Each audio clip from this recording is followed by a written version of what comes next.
Now, since we are an academic institution, we thought that we would wrap up the day with a sort of summary and an exploration of what we've learned so far. There will be a quiz at the end. Just kidding, just kidding, just kidding. So I'd like to welcome to the stage Matt Connelly, professor of history and author of the excellent book, which has been referenced so far today, The Declassification Engine, What History Reveals About America's Top Secrets. Matt will moderate the moderators. So we've welcomed back to the stage the three moderators from our previous panels, Carter Burwell, Sue Halpern, and Elizabeth Saunders, to kind of synthesize and wrap it all up. Thanks so much. Yeah, it's kind of hilarious to be moderating the moderators. And you might worry, is this going to be the most moderate of all the panels? You know? So let me reassure you, I'm going to be immoderate a bit anyway, to begin with. And I thought I would just start offering a few thoughts, points of information that seem pertinent to a number of the kind of questions and issues that have come up in the course of the day. And then I'm going to open things up and invite my fellow panelists, if they would like to say a few things that they've occurred to them in the course of the day. But I want to leave a lot of time, you know, for questions, because I felt like in an otherwise perfect conference, I thought the only thing we didn't have was enough time for questions, right? So I would like to give everyone here an opportunity to come into the conversation. So anyway, I'm not like checking out Twitter or anything. I just kept some of my notes on my phone here so I don't forget them. But you know, the one really striking thing to me was how, you know, even when you have a law like FOIA, the way it was amended, you know, explicitly, you know, instructing judges, you know, to review when there's a request to have documents produced, they still won't do it. You know? So, you know, it's a real problem, right? And so I don't know what to do about that, you know, and I forget who it was, it might have been Heidi, but talking about the like kind of sociology of judges.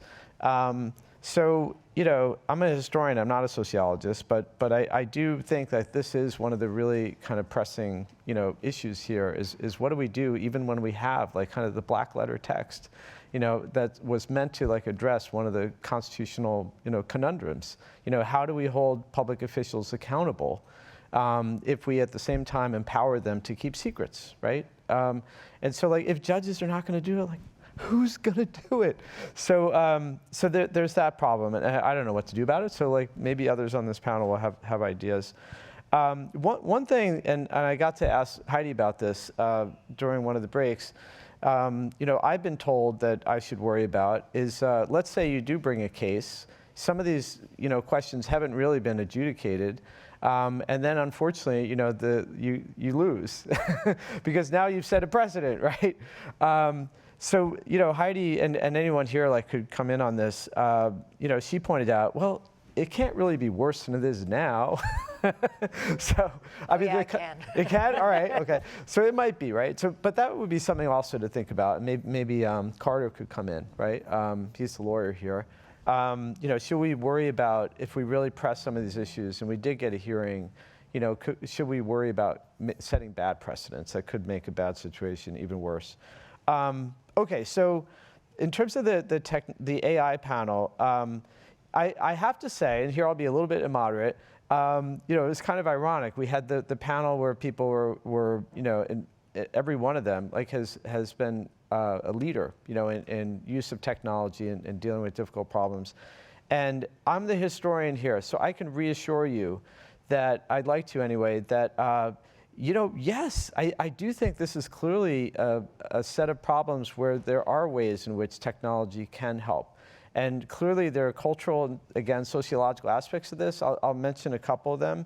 But, you know, long before, you know, we started talking about AI and its uses potentially for declassification, you know, computer scientists had developed an entire body of research on the classification problem. Like in data science, they call it the classification problem. And clearly, like, this is not trying to, you know, come up with something, you know, that would be new or maybe inappropriate. It's actually a problem they've been working on for a long time.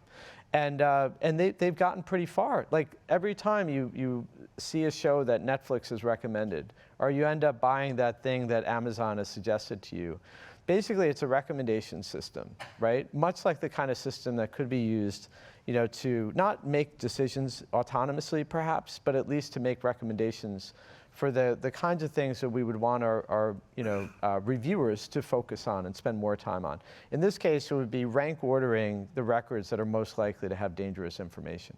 Because for sure, like the current system is one that, where we have a lot of errors, and some of them could be explosive. And so I like to give examples where you have CIA sniper manuals, you have, or CIA assassination manuals, right? Like showing how you could assassinate everyone in a room. That shouldn't be declassified. I mean, I wish that record didn't exist, but it does, and we probably don't want it out there. Okay, so the cultural aspect of this, the last panel, cognitive psychologists in the last few years have started to study this, and they'll take random documents, and some of them they stamp them as secret, and some of them they don't. And would you guess what happens? When you stamp something randomly as secret, people are more likely to think it's true, and they're more likely to think it's useful. So this is kind of what we're always going to be up against, right? The way in which secrecy is going to be used as a signaling mechanism. All right, so maybe at the last, there's so much more to say, but there's a great book, came out a couple years ago, called Restricted Data. It's not a great title, unfortunately, but it's a fantastic book by a great historian, Alex Wellerstein. And he got to the very beginning of the regime, whereby we ended up with this crazy system. And interestingly, it started with physicists and chemists. They asked these professors to come up with a system whereby you could review and release records. And Alex makes a great point. Like, if you wanted to come up with a system for doing this efficiently, then why would you ask physicists and chemists to do it? But that's kind of where we are. And so I think it does make sense, to bring in other disciplines with, I think, more relevant expertise. Maybe the last thing to say is that I've been working with people, computer scientists, and I think this is like a multidimensional challenge. And so you want to bring people with different kinds of expertise. And for sure, like one thing you can do if you work with them and you develop these algorithms, and you can use the date at which something was declassified as a way of creating a kind of natural experiment. So this was supposed to be secret in 2017, right? So that's one way you get the data you need, at least to prove the concept that you can develop these systems and test their accuracy to tell you what stuff was still supposed to be secret. And you get the 3% that we were talking about, right? You look at those examples, and I did this, I was so lucky, I got to do it with Bob Jervis. We took a set of State Department cables from the 70s, and the algorithm was telling us that they'd been misclassified. So the stuff that was supposed to be secret and the stuff that was supposed to be unclassified, so we redacted the classification marking, and then we gave Bob and Richard Immerman, we gave it to them. It was kind of like, if you're old enough like me, you remember the Coke Pepsi challenge, could they tell which was the ones that were supposed to be secret? And they were more likely to agree with the algorithm than they were with the original classification. So I think we could do more work like that, and not just write history books. I like history books too, but I think if we did more of that, then it would help to advance the conversation, right? In helping us understand how it is that there's already a lot of human error in this. The problem is we haven't measured it. We don't know how good these systems have to be because we don't know how bad the people are. So we need to be able to measure that, and then we know what the standard is, and we could try to do as well or better. Okay, so then I'm going to open it up and ask my fellow panelists in no particular order. Would anybody like to jump in on any of these? And then again, we'll take enough time then to ask everyone in the audience if they'd like to come in. Yeah. There was a question earlier in your panel about the political issue that we haven't really addressed.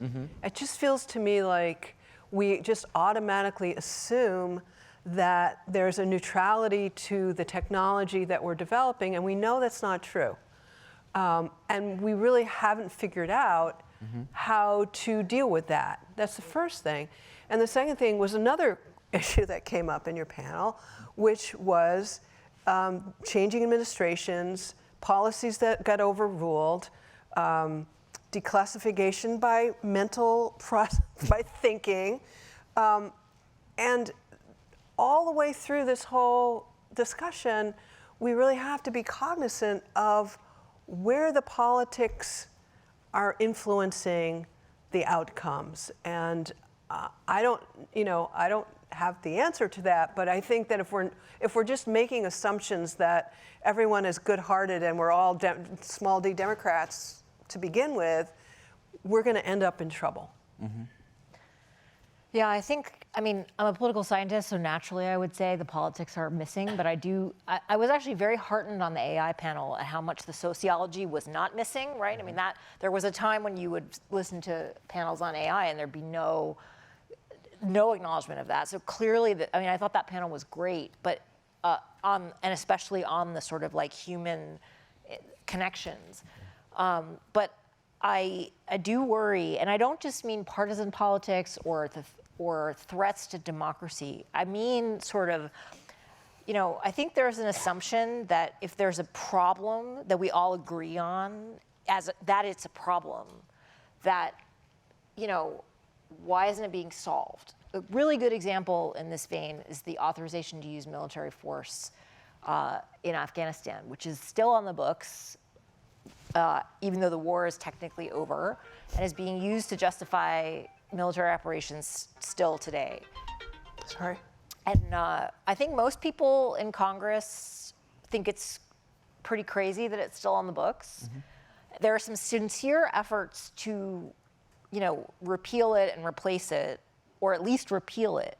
But a very similar fear grips people, it doesn't ever get done, right? It's still, the 2002 one is still on the books, and the 1957 authorization to use military force in the Middle East, the Eisenhower Doctrine, also still on the books. I don't worry too much about that one. But so the question is here is this thing that everyone thinks is terrible, that it's still on the books, and yet nothing ever gets done.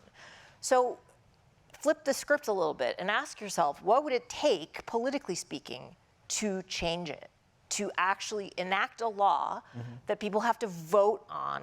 Congress people don't like to vote on anything if they can possibly avoid it.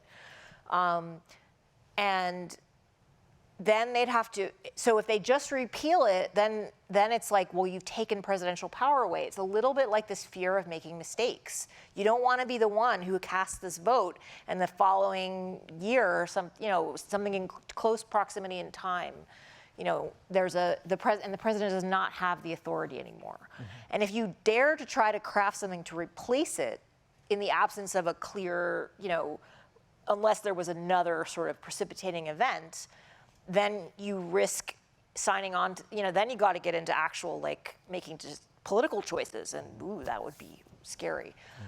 So I do think that we have to assume the inertia and that the constraints are actually hard to exert in practice. It gets to this question of the law's on the books, but it's not being used. This is similar to why judges don't want to get involved in this. So I do think we have to take into account the politics in every sense, the partisan politics, but also the likelihood that the politics will ever make it to the level of dealing with this problem. And if that isn't going to be it, then we need to think about other ways of handling it, because waiting for Congress is never a good idea. I don't know that I want to disagree, but I do want to kind of step back and say that the service on the Public Interest Declassification Board, of which I'm a member, it's interesting how the membership, 5 are appointed by the president, 4 by congressional leaders. There's politics, but how I think that we've, at least I'm one of the older members now, embraced a really not bipartisan, but apolitical, nonpartisan view on addressing this issue. And the members have sought to embrace that. Now, I don't know that we've been terribly successful, although I'm incredibly grateful for Matt, because I think this event and the Jervis Center and Columbia for having this event, because it helps highlight this issue which is, I think, ultimately our job on the Public Interest Declassification Board. I think we heard that the legal system is incredibly challenging to address it, not just by Congress, but the incentives by the executive to hold the information, for judges to avoid making decisions. I think we got to hear that there is hope. Not that the computers will save us, but at least there's a path maybe, a thoughtful path with some resources that people are working on it, both government officials and non-government officials. And what I'm not just grateful that we got to have this conversation today, because transparently discussing the issue is, I think, important, but folks like Joe and Michael Collins came and on behalf of the intelligence community kind of represented how important transparency is to them, and how trying to find a path forward on these issues is important. And so I go back to the idea that Congress is probably not the solution. It's an incredibly challenging place, narrow majorities, difficult times. I don't see that changing. But I go back to the D&I speech last year and some of the statements that you heard from folks in the intelligence community. This is important, people are getting that. And so grateful to get to have that conversation again, and I think a relatively apolitical manner. So that I'm grateful for. So I spent a lot of time digging into the archives to try to figure out how different presidential administrations made policy on how they control national security information. And the short version is that they do whatever they can to try to maintain, exclusive executive power over what the rest of us are allowed to know. And I've seen this over and over again. And the things that we're told are meant to reform this system, if you really look at it closely, there are things like we want to limit the number of people who can create secrets. We want to reduce the amount of secrets, or the number of secrets that are created every year. We want to automatically, declassify secrets after a set period of time. If you think about it, what are they actually doing? What they're doing is they're saying, we here in the White House want to decide who it is that's allowed to create secrets. We want to know those people. We want to appoint them. We want to be able to fire them. And then we want to reduce the number of secrets that are created every year, because we don't want the Department of Energy and Commerce. We don't want those people who we don't know and can't fire. We don't want them creating secrets. We want to be able to control that. And if they're creating too many secrets, it's going to reduce the value of that power. And then automatic declassification, that's great. I like it. But what is it doing? It's saying well, there are too many secrets and we want to reduce the overall number of them, because it's a little bit like printing too much money. You have too many secrets and then it loses its value, its cachet.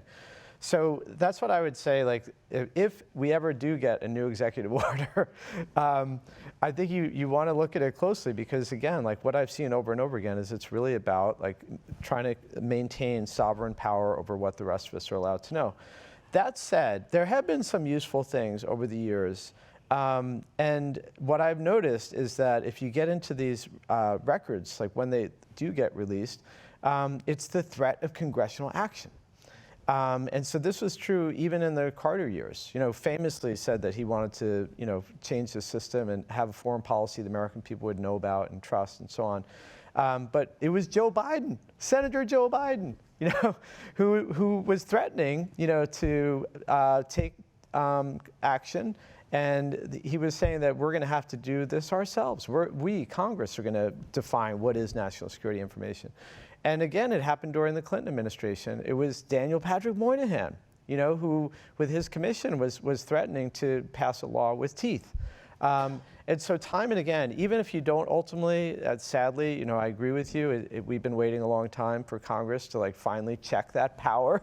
It has in some ways, at certain times, FOIA most famously, But the threat of congressional action does sometimes curb, the excesses of White House, assertions of sovereign control over secrecy. I'd just jump in and just say, what you're describing, though, is not just the struggle over who gets to know things. It's also the struggle over who gets to make policy. It's this classic, the president gets elected and then appoints people, and there's tension between the appointees and the civil service. And this is like an old, this is just a debate that infuses its policy responsiveness, who's accountable and is there a deep state? And I think most sane people think it's good to have both. Right. But the trade-off and the balance there is, I don't know if we can ever solve that. Presidents are always going to want it to be them. Yeah.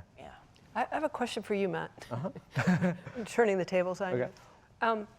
So there are many different agencies and parts of the government that classify information. And we were talking earlier about an AI system, an AI engine, some of which you've built to, at least play with. Are there going to be, do you imagine that there's a bespoke AI declassification engine for each of these agencies and parts of government? Or is there going to be some kind of rationalization that we see across the board that everyone is using? And I suppose you were also Carter, you were also dealing with when you were coming up with the report. So that's a great question. And Sue, I'm going to answer that, and anybody else can too, and then open it up for any of the other questions. I love, by the way, when you say, what was the question I didn't ask? That's the best question of all. And so you may all be thinking of questions that we haven't asked or answered. But one thing, I want to shout out Ezra Cohen, another member of the PIDB. It was really, Ezra's idea, that we have this conference. I'm sad that he couldn't make it today. But I remember Ezra saying that, if we are going to have declassification engines, the Pentagon is never going to accept one that was built by the intelligence community and vice versa. So there's business here for Palantir, for KBR, and all the other contractors. It's like, and so I'm only half kidding about that, because I am one of the people who early on, somebody pointed out to me, you history professor need to understand how Washington works. It's not going to happen until people see money in it, right? And then once you create that market, and this is where we do need Congress to appropriate funds, not just create more unfunded mandates. You actually have to put money behind this idea. Even the hint of this is already sparking a lot of interest, more interest in the last 6 months than I've seen in the last 10 years, in the private sector for creating this technology so that they can sell it to government. And we have 19 different intelligence, last time I checked, is it 19? Even the Space Force has an intelligence agency now. Wait, they're arguing over here. What's the number? 18, all right, I exaggerated, as I'm prone to do. Yeah. So, but what Tim Naftali pointed out is that what they'll say, and the CIA, God bless them, they've actually funded some research. They've done work down at University of Texas, and even 8 years ago, I think.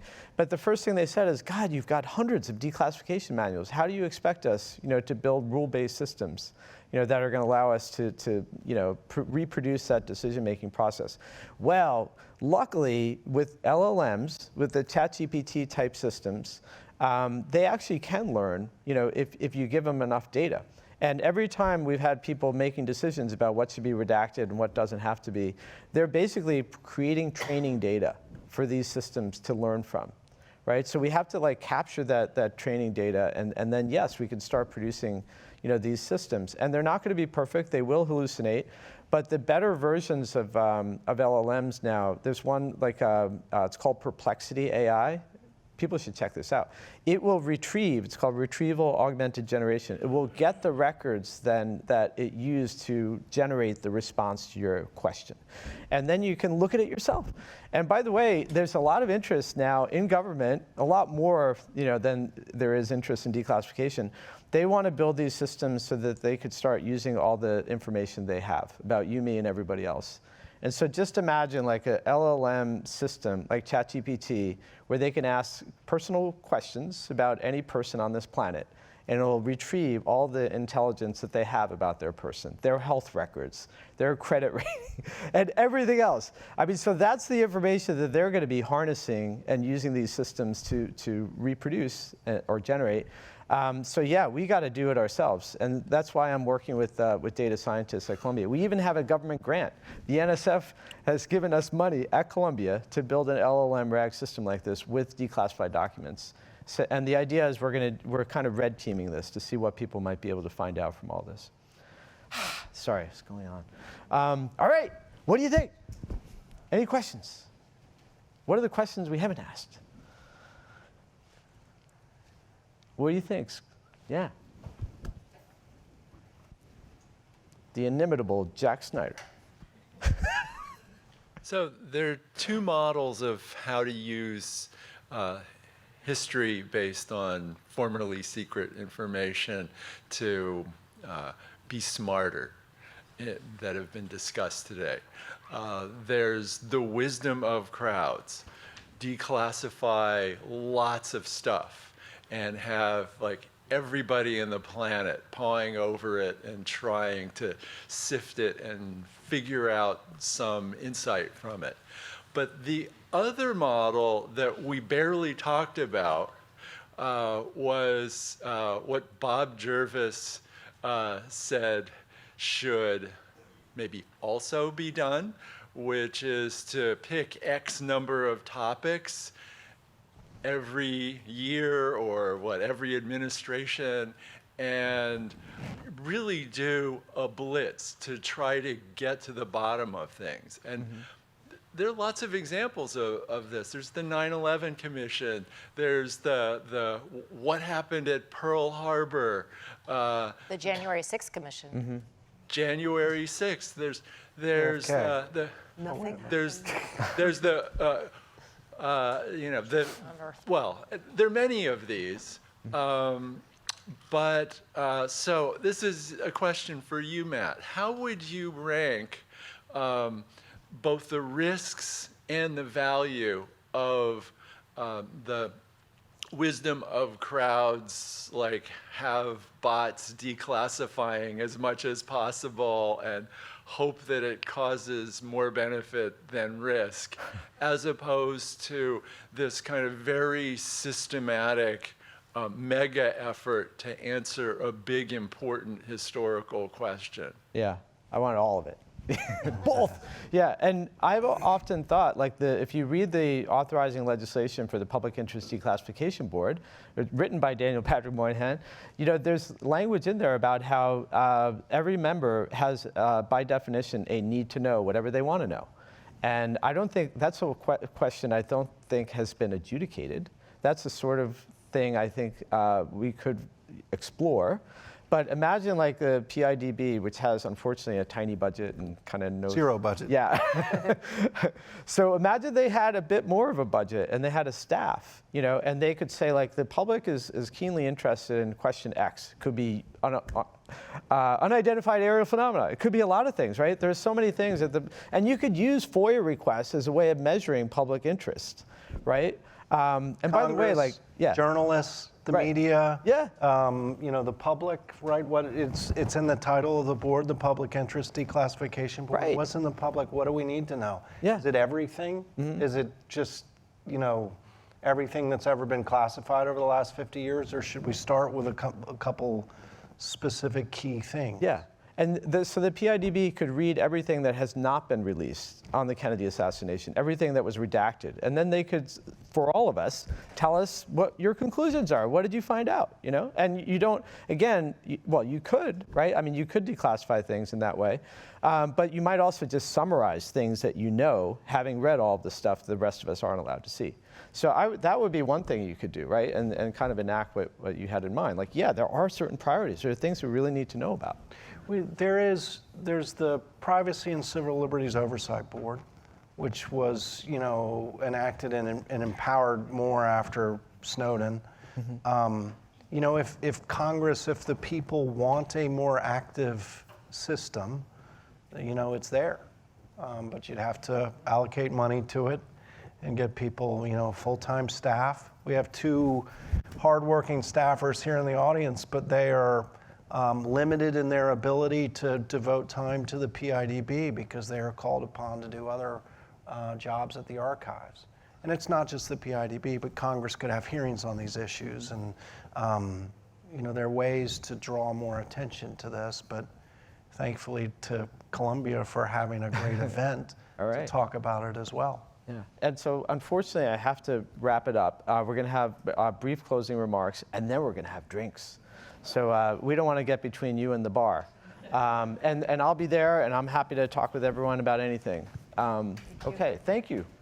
All right.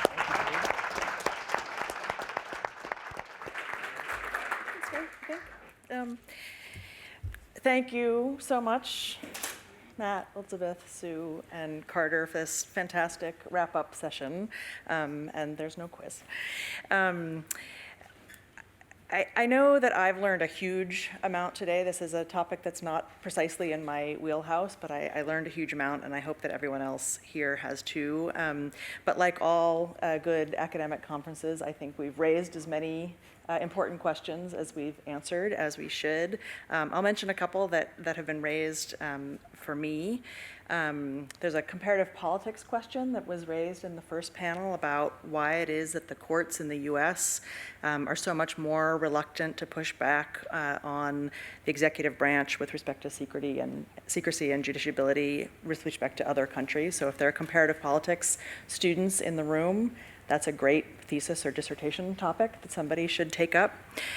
Huge number of questions about AI that still need to be answered, both for this topic of classification and declassification, and more generally how AI intersects with society and societal priorities. And of course, lots and lots of work still to be done on the policy side in terms of reform that were raised by the third panel. So even though I think that Bob would have been embarrassed, as I said before, to have this conference named after him. And unfortunately, I think he might have not been particularly proud of Columbia University as an institution, or at least its administration. He was often not proud of the administration of Columbia, so maybe this is just par for the course. But given the events of this week, I think that would be particularly true for him. I know that despite that, he would have been incredibly proud of the discussion that we had here today.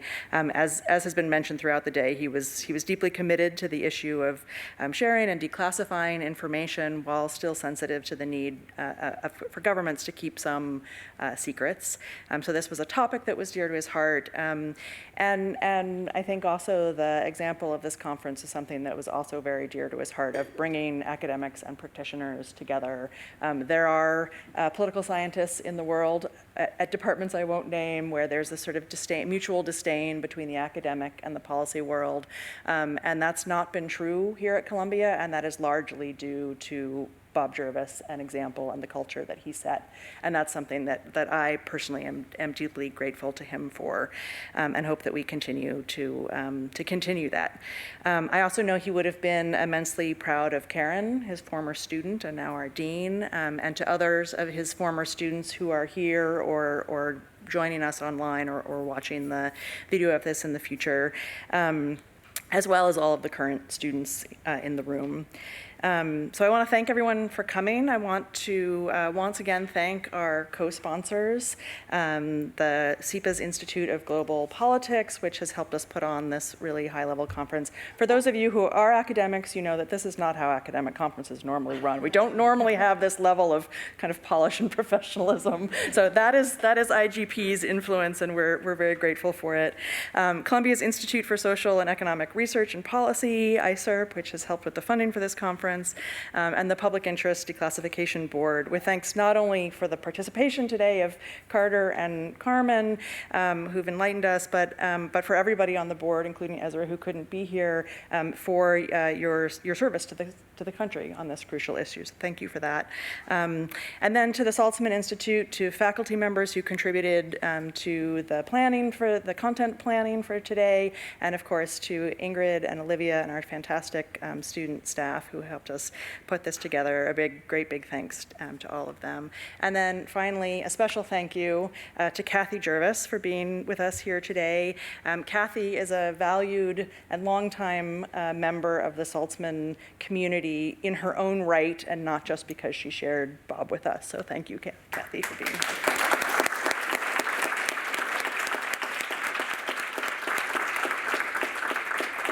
And so thank you all, audience, panelists, moderators, everyone for this. It's been a terrific day. As Matt said, we now have a reception in the lobby, so please join us for that. Thanks so much.